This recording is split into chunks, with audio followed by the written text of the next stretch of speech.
میگه که حضور زندگی خواهی ز راه راست بیرون شو. حضور زندگی خواهی ز راه راست بیرون شو، که به انگشت کج از کوزه روغن بر نمی آید.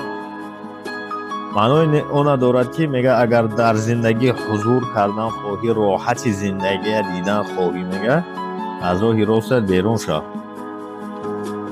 چون که آدمی که در راه راست باید در زندگی حضور نمی یابد، فقط در آخرت راحت میکنه.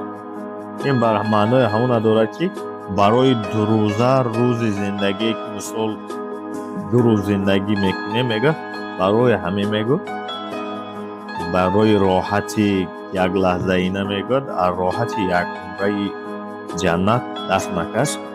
معنی اصلیش همین است. تا یگان کس با معنی سلوکر فهمید، برادرها در کامنت نویسد، جدت میکنه.